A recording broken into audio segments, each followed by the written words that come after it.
Madame, Messieurs, bonsoir. Bienvenue dans la place de l'info. J'espère que vous allez bien. On finit une très jolie semaine consacrée aux croyances et superstitions. Thierry Paul, vous étiez là depuis lundi. Qu'est-ce que vous avez retenu de la semaine? C'est la révision, Elle a là. été assez courte, elle a vite passé en fait. Oui, non, mais sur la thématique.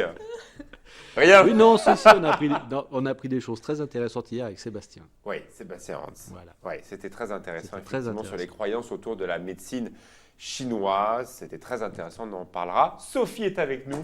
Oui. On adore aussi Sophie parce que à travers ses collections d'objets d'art populaire, eh bien, c'est aussi une partie de notre histoire, une histoire basée aussi sur des croyances. C'est ce qu'on Oui. va voir. Oui, tout à fait. Ce soir, je vous emmène sur mon balai magique. Ah oui. Et on va faire un tour d'horizon des croyances en Haute-Savoie. On va faire un tour d'horizon, on va décortiquer un peu on va essayer de comprendre ensemble ce que c'est que la magie. Très bien. Comment est-ce qu'on l'a appliquée, pourquoi est-ce qu'on l'a appliquée. Puis je vous ai amené plein d'objets et je vais vous les montrer. Ah, très bonne idée. La météo, direction les Ouches. Regardez la webcam du jour. Nous sommes sur le domaine skiable du Prarion à 15h10. On voit bien, Thierry. C'est assez marrant, toujours ces nuages de fun. Ça, c'est vraiment caractéristique. Hein. Tout à fait. Ouais, c'est une belle image. Belle image des Ouches. Alors plus on descendait au sud, moins le ciel était couvert aujourd'hui. Donc clairement, sur les Aravis, c'était bien bouché, on le voit en face. Hein. Et alors que sur le pays du Mont-Blanc, bah, le fun a fait bien protégé, hein, grosso modo. Les pistes de ski, bon, bah, on voit bien, il n'y a pas non plus énormément de neige. Hein. On skie sur 30 à 40 cm de neige. Bon, c'est largement suffisant si vous voulez skier ce week-end. Profitez-en. Les Parisiens arrivent le week-end prochain. Et c'est vrai, Thierry, pour être clair, il ne va pas reneiger d'ici là. Non, on n'attend pas de chute de neige avant, pour l'instant, avant le 3 février, c'est-à-dire vendredi prochain. D'accord. Donc, s'il faut skier, c'est maintenant. Il y a encore de la neige. Voilà. Tout à fait. Surtout que la semaine prochaine, il va faire doux. Ouais. C'est pas les bonnes nouvelles. Hein. Non. Comment ça va, Olivia? Bien, merci. Premier titre, alors une sous-secrétaire d'État que personne ne connaît était en visite à Annemasse. Pourquoi vous y êtes allé? Personne ne la connaît. Hélène Geoffroy, secrétaire Oui. d'État chargée à la ville. Elle s'est rendue donc en Haute-Savoie à Annemasse. Sincèrement, si on fait vraiment là un aller-retour des ministres actuellement en place, on n'en connaît aucun, à Ah, part ouais. Cazenave et d'autres, deux ou Bon, trois après, autres. bon, là, c'est secrétaire d'État, donc c'est différent. Oui, Ouais. c'est normal qu'on la connaisse un peu moins. Et mais alors pourquoi on y est allé alors? Eh bien, parce que... Non, c'est important Annemasse, mais elle a annoncé quoi? En fait, il y a un protocole de préfiguration pour le renouvellement urbain d'Annemasse. D'accord, On avait déjà un qui était installé depuis 2007. ouais. Et là, il a été, pas renouvelé, parce que c'est un nouveau, mais il a été créé. Mais c'est donc, mieux il est pour les venu gens signer. d'Annemasse, parce qu'on s'intéresse à eux. Posez-lui pas trop de questions là-dessus. Non. Tout à l'heure, elle nous a avoué qu'elle n'avait pas tout compris. Donc. Voilà, donc un sujet énigmatique à découvrir dans le cadre du JT dans 27 minutes. Vous l'avez bien vendu votre sujet, hein? Ça donne envie de rester sur 8 Mont Blanc, de se taper la météo, les pubs et tout pour voir un sujet dont personne n'a rien compris du tout. C'est une belle bande-annonce pour la chaîne. 8 Mont Blanc, la chaîne virtuelle. Eh bien, on est dans la semaine croyances et superstitions. Vous avez bien donné envie, hein? Pas de problème. Deuxième titre, toujours aussi alléchant. Ah oui, oui. Bon, un Alors, sujet important. Non, là, ouais. Là, Aider les aveugles à faire du ski. Oui, tout à fait. C'est Emmanuel Jaude qui s'est rendu à Valloire. Oui. C'est une association belge qui, en fait, qui apprend, qui forme les guides. Et Vous l'avez vu le reportage ou pas? Non, c'est...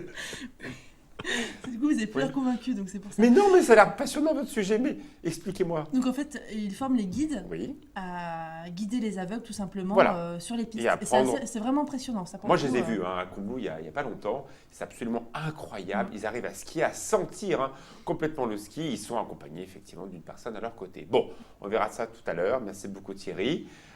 C'est la place de l'info, croyances et superstitions. On part tous avec le balai. Allez hop!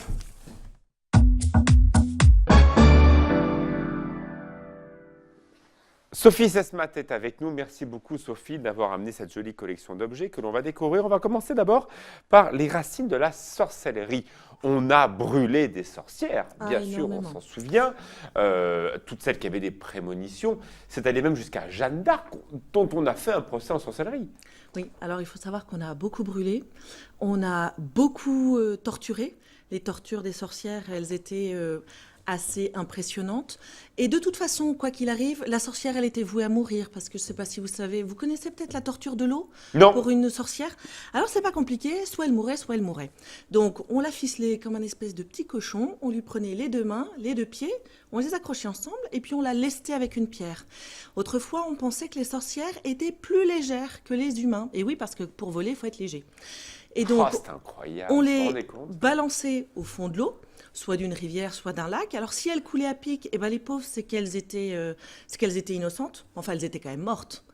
Et si elles flottaient, eh bien, du coup, on les récupérait et à nouveau, on les torturait jusqu'à ce qu'elles meurent. Eh ben voilà, bonne soirée sur 8 Mont Blanc. Exactement. Mais c'est vrai que c'est l'histoire aussi des sorcières. Il y en avait aussi évidemment dans les pays de Savoie. Alors, les pratiques de la sorcellerie, c'est évidemment pour essayer d'abord de soigner des maladies, Oui, oui. pour essayer de voir, d'entrevoir l'avenir. C'est peut-être par ça qu'elles ont été dérangeantes pour les pouvoirs et les seigneurs en place. Alors, il faut savoir que le rôle de sorcière ou de guérisseur ou de rebouteux, parce que finalement, on va pouvoir ouvrir des catégories. Il n'y a pas qu'un type de sorcière, il y en a plein. Et elles dérangeaient ces sorcières parce qu'elles étaient atypiques. Elles représentaient l'étranger, donc elles représentaient la peur. Les sorcières, elles avaient un savoir que les autres ne connaissaient pas, le savoir des plantes, le savoir des pierres, le savoir aussi de guérir par imposition des mains. Et toute connaissance, forcément, ça engendre une certaine peur de celui qui a le pouvoir en place, bien sûr. Après, donc comme je vous disais, il existe plusieurs types de guérisseurs et de sorcières. Donc, ceux qu'on allait voir et qui allaient soigner par imposition des mains, ceux qui coupent le feu, ceux qui vous remettaient une entorse. Alors voilà, on va faire un petit topo sur Savoie-Mont-Blanc, sur les 2 départements de Savoie et de Haute-Savoie. En France, il n'y a pas les mêmes croyances sur tout le territoire. Quand on parle par exemple de couper le feu, on connaît ça très bien si on habite en Bretagne, Oui. on connaît ça très bien si on est dans le Jura, dans le Haut-Doubs, et également chez nous en Savoie. On parle de couper du feu, par exemple, à un Marseillais, il ne connaît pas ça. Non, on peut aussi barrer le feu, on peut, en fait, couper le feu, c'est chez nous, mais il existe d'autres termes pour cette expression qui dit en fait que le praticien, alors maintenant on appelle ça très pompeusement les tradis praticiens, va agir sur vous et va vous empêcher votre peau de cloquer et surtout va faire passer cette sensation de douleur. Alors, je vais pas divulguer un secret, mais quand même un peu. Raymond Mudry, qui est un des élus de la Haute-Savoie, il coupe le feu par téléphone. Ouais. C'est-à-dire qu'on l'appelle Ouais. et à distance, il arrive à Et on couper peut le aussi feu. faire passer- Uniquement pour les amis ou les gens, hein, c'est pas On une peut faire fonction, passer hein. les zonas aussi comme ça. On peut guérir à distance, effectivement, c'est tout à fait juste. Quelles sont les autres croyances que l'on a chez nous dans les montagnes? Alors moi, je voudrais vous parler de croyances anciennes qu'on avait autrefois. Par exemple, autrefois, on pensait que une femme devait accoucher avec du linge sale parce que accoucher avec du linge propre, eh bien, ça portait malheur. Alors vous imaginez qu'accoucher avec du linge sale, ça génère des septicémies. On pensait aussi autrefois qu'une femme, au moment de ses relevailles, elle ne devait pas aller plus loin que l'avancée de son toit, sous peine d'être emportée par les corbeaux. On pensait qu'une femme qui portait des boucles d'oreilles, ça lui permettait d'atténuer le sentiment amoureux et ça permettait aussi d'améliorer la vue. Donc ça, ce sont des croyances populaires. En termes de guérison, on s'en remettait au rebouteux ou à la sorcière du village qui allait préparer, quand on allait le rencontrer, soit elle allait vous soigner donc par imposition des mains, c'est ce qu'on appelle un persigneux, donc c'est quelqu'un qui vous soigne avec ses mains. Après, on a les penseux de mots, ceux qui vont vous soigner avec des incantations. Et puis, il y a tous ceux, après, il y avait les bohémiennes, celles qui lisaient donc dans les tarots. Alors, je vous ai amené des tarots anciens. Ah, ça j'adore. Eh oui, je le Fais-moi savais bien voir. que vous aimez. Alors ça, c'est un tarot piémontais, un vieux tarot Ah ouais. piémontais qui Bon, date... on retrouve à peu près les arcanes, hein, donc Oui. arcanes, mineurs, majeurs. Je ne vais pas faire de la symbolique, mais bon, voilà, tarot, Torah, évidemment, on est sur des symboles hébraïques, hein, donc on retrouve la division 21-22. On retrouve beaucoup d'arcanes du tarot de Marseille, hein, qui a été inventé il y a à peu près un siècle, et donc ce tarot sont plus anciens. Oui, celui-ci, il Parce date qu'on retrouve les coupes, on retrouve les lames, on du retrouve... du tout début du 19e siècle. Ah Donc ouais. c'est vraiment une belle pièce de collection.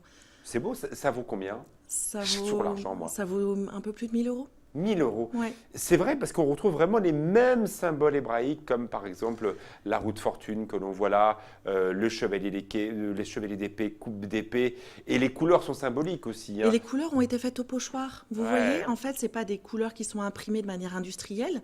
Elles ont été déposées une par une.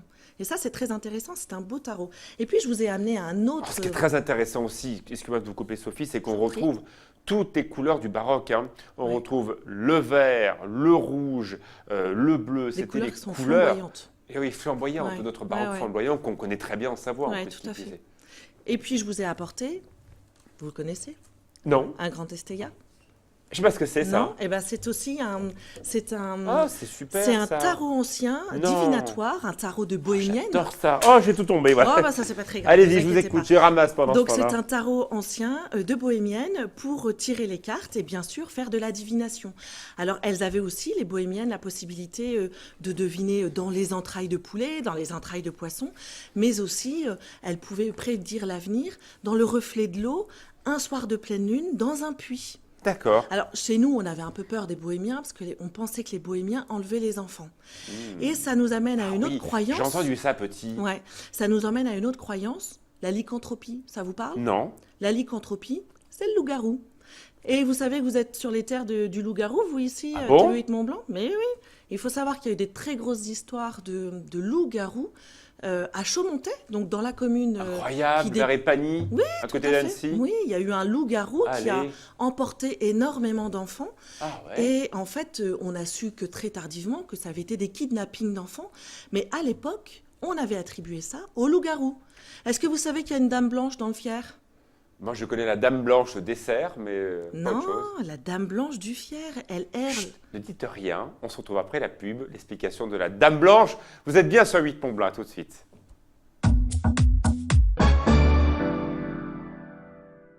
De retour dans la place de l'info, dans quelques instants, vous aurez l'explication de la fameuse Dame Blanche qui errait autour d'Annecy avec Sophie qui est avec nous dans quelques instants. Après la météo Thierry pour demain samedi. Alors, si on skie, ça donne quoi demain? Ça donne sensiblement le même type de temps que ce vendredi, c'est-à-dire les nuages qui vont être bien présents pour cette journée. Alors on a mis 2-3 petits rayons de soleil, hein, histoire de ne pas trop déprimer. Et clairement, l'est de la zone sera plus Après, on a les lumineux. éclaircies, ouais, on a Avec le fun. les éclaircies de faune qui vont se produire. Mais globalement, quand même, on aura un ciel chargé pour ce samedi, mais sans D'accord. précipitation. Peut-être quelques flocons de neige par débordement sur Plutôt Val Maurienne. d'Isère, Tignes, ou encore dans le massif de la Vanoise. Dimanche, il fait meilleur ou pas? Dimanche, il fait meilleur. Ça devrait être plutôt agréable, avec des températures assez douces l'après-midi. Donc une belle journée pour aller skier. D'accord, il fera beau. Normalement, il devrait faire beau, si tout se passe D'accord. bien. Bien, vous restez avec nous. Si la Alors, Dame Blanche cette vient dame- pas nous tourner, jouer un tour, il devrait faire beau. Bon. Alors, cette Dame Blanche, c'était qui? Bah, cette dame blanche, c'est une jeune femme au Moyen-Âge qui a eu la Ah, on la mauvaise, voit. ouais, qui a eu la mauvaise idée de laisser mourir sa maman de la peste. Et puis, elle est allée se cacher dans une grotte le long du Fier. Et là-bas, elle a commencé à détrousser les voyageurs. Donc, elle a amassé une fortune colossale. Donc, ce soir, je fais appel aux chercheurs de trésors. On n'a jamais trouvé encore le trésor de la Dame Blanche. Il s'agit de partir maintenant avec une poêle à frire et d'essayer de le dégoter Ah. et de savoir où il est. Mais cette fameuse Dame Blanche, elle est morte elle-même de la peste finalement. Elle a été rattrapée par sa vilainie et elle est décédée de la peste et elle continue de hanter les longs du Fier. Donc ça se peut qu'un jour vous tombiez sur la Dame Blanche du Ah, c'est génial. Alors, les diables, il y en a aussi en Maurienne, on Oui. parlait tout à l'heure, des diables de Bessan Oui, que le l'on diable de retrouve, Bessan. donc voilà, qui sont vraiment très très authentiques hein, dans Oui. cette partie de la Savoie du Oui, Sud. tout à fait. Alors, le diable de Bessan, la représentation du diable de Bessan, elle vient d'une jolie histoire. C'est l'histoire du chantre de la ville qui savais. se fâche avec le curé et qui décide de lui faire une petite statue pour lui montrer qu'il n'est pas bien content. Donc, on voit le diable, mais le petit bonhomme que vous voyez sous son bras, c'est le curé du village. Et puis, il va aller le poser sur sa fenêtre, et finalement, le curé va lui ramener, et l'histoire va continuer comme ça. Chacun va s'échanger la statuette sur le bord de la fenêtre jusqu'à ce qu'un touriste passe. et décide d'acheter la statuette qu'il trouvait géniale. C'est comme ça que est née une énorme histoire de la sculpture à Bessan. Et puis il y a une autre histoire à Bessan, l'histoire du bouc à 4 cornes. Oui, bien sûr. L'histoire de ce fameux bonhomme qui devait faire un pont entre les deux rives et puis qui se fâche avec ses ouvriers. Les ouvriers décident de partir et lui se dit comment je vais terminer mon pont. Et le diable arrive et le diable lui dit écoute, moi le pont je te le termine, mais par contre tu vas me donner la première personne qui va traverser le pont. Bon... l'ouvrier se dit ben j'ai rien à perdre finalement. Moi le pont il doit être terminé. S'il n'est pas terminé je meurs. Donc j'accepte. Le lendemain le pont est terminé. Alors lui il réfléchit, il se dit oh là, comment je vais réussir à faire pour que la première personne qui passe finalement ce soit pas un humain. Et donc il va faire passer un bouc. Ah, incroyable. Et voilà. Chez nous, dans les pays de Savoie, beaucoup de guérisseurs. Oui, beaucoup de guérisseurs. On a beaucoup de guérisseurs, on a beaucoup de bergers guérisseurs. Et alors, je vous ai amené deux choses assez rares. Je vous ai amené deux grimoires anciens, de bergers, alors qu'ils sont tous les deux pleins d'invocations. Alors, vous savez peut-être qu'une fois que la magie, bien sûr, J'adore tout ça, moi. ne peut plus agir, et bien souvent, l'homme s'est tourné vers les saints protecteurs. Donc, je vous ai amené aussi des objets religieux, puisque ne sachant plus parfois comment trouver solution à son malheur et à sa peur de mort, parce qu'en fait, l'homme se tourne vers la sorcellerie par peur de la mort. Autrefois, on dit quand même qu'il faut 2 enfants pour faire un adulte. C'est à vous les petits papiers qu'il y a dedans? Non, ils étaient déjà dedans. dedans. De la dame dedans ou Ouais. du monsieur? Ouais, ils étaient déjà dedans, je ne les ai pas enlevés. Alors c'est très intéressant. Je me permets de vous couper parce que on sent bien que la personne est un peu âgée. Elle écrit avec une écriture qui est quand même assez, voilà, un peu frêle de quelqu'un qui a, à mon avis, 70 ans bien passé. Et on sent bien que, voilà, les années passant, cette dame a mal au genou. Elle est de Saint-Félix. Elle invoque les saints pour avoir donc moins mal au genou. Ouais. Et par ses invocations de prière, elle espère avoir moins mal. Ouais. Alors là, moi, j'ai un petit marque-page aussi. Saint-Félix articulation, Saint-Roch genou. Mot de genou. Et moi, je tombe sur une page, il y a marqué exorcisme en faveur d'un malade. Et tout ça, en fait, c'est rempli de psaumes, c'est rempli de prières. Tout est religieux. Donc, on sait très bien, vous savez qu'il existe magie noire, magie blanche. Oui, Là, sûr. clairement, on a affaire à C'est des la magie blanche, là, oui. Et c'est vraiment très intéressant. Donc ça, ce sont des grimoires qui sont assez rares. Je vous ai aussi amené des petites reliques, puisqu'autrefois, eh bien, on se protégeait personnellement avec des reliques. Je vous ai amené un petit Agnus Dei. Ça aussi, on le portait... En sachant quand même que vous êtes très à la mode, Sophie, il n'y a rien de plus à la mode aujourd'hui que de reprendre, par exemple, ces grands colliers que l'on reprend, ça j'ai perdu le mot, vous en avez un de vous? Oui, un chapelet. Un chapelet que l'on met, voilà, c'est super à la mode aujourd'hui, ça revient tout le temps. Oui, bien sûr, c'est super à la mode, mais il faut savoir qu'autrefois, c'était porté, mais c'était pas à la mode. Du tout, ouais. C'était pour se protéger. C'était vraiment pour se protéger. Alors, j'ai encore 2 choses à vous montrer qui sont vraiment Rapidement, extrêmement intéressantes. Ouais. Je vous ai amené une rarissime amulette contre la variole. Alors ça, vous n'en verrez jamais plus. Hop, je vous la mets génial. entre les mains. Cette amulette, ouais. elle date du XVIe Ça siècle. portait Alors, elle bonheur, vient pas de ça notre portait région. Elle vient des Pyrénées. Vous n'en trouverez jamais plus. J'ai eu une chance exceptionnelle d'en faire l'acquisition au mois de juillet. Pour l'instant, j'ai pas l'intention de la vendre. Je la vendrai peut-être, mais Ça vaut des aujourd'hui, sous? énormément. Oui, ça vaut énormément. Donnez-moi une idée, je ne me rends pas compte. Aux alentours de 2 500 €. Ah, quand même Oui, c'est une pièce de musée. C'est pas le Non, poids elle de date l'or, du- mais pas loin. Non, hein. non, mais elle date du XVIe siècle. C'est quelque chose que vous retrouverez jamais. Alors, elle fait partie de cette tradition des pierres à venin qu'on utilisait beaucoup dans le Velay, justement, Il faut pour la se protéger. prendre Oui, pour oui, le il faut- bonheur. on va on lire pas ce qu'il y a regarder dessus, l'étiquette. mais on enlève Oui, le il faut truc. la toucher. Et puis, Prenez-la, je vous ai Thierry, ça vous amené, sonnera. alors vous savez que nous, en Savoie, Haute-Savoie, alors on est ancestralement la Savoie, je vous ai amené donc une paire de forces donc pour tondre les moutons. Ah ouais. Voilà, dans son étui, donc celle-ci, elle vient du Val d'Aoste. Et ce que je voulais vous montrer, c'est les dessins qui sont dessus, puisqu'en fait, ce sont des dessins protecteurs. Vous avez ici une rosace, symbole du soleil. On en Là, retrouve sur quasiment tous les coffres Ouais, en bois. ouais. Et puis ici, vous avez un arbre de vie Ouais. qui vous protège. Ce qui est très intéressant, et c'est la dernière chose que j'avais envie de dire, c'est que la sorcellerie est toujours liée à des objets. En fait, le sorcier va transférer la charge dans l'objet, et en fait, on trouve encore beaucoup d'objets de la sorcellerie. Donc, je vous ai amené de la bibliographie. Super bouquin, Les objets de la sorcellerie, un livre à avoir quand on veut découvrir la sorcellerie. Et puis d'autres livres et d'autres ouvrages de bibliographie que je vais mettre sur ma page Facebook. On le redonne? Exactement, vous tapez juste Sophie Sesma. Et puis sur ma page Facebook, dès ce soir, vous aurez le replay. Et puis vous aurez l'ensemble de la bibliographie pour lire tous ces ouvrages et découvrir des bons bouquins sur la Voilà, si sorcellerie vous voulez en jouer Savoie vous et en aussi Haute-Savoie. au Harry Potter des pays de Savoie, vous suivez Sophie, elle vous donnera tout ça. Merci beaucoup Sophie, très bon week-end. Thierry, bon week-end, on se retrouve lundi. À bientôt.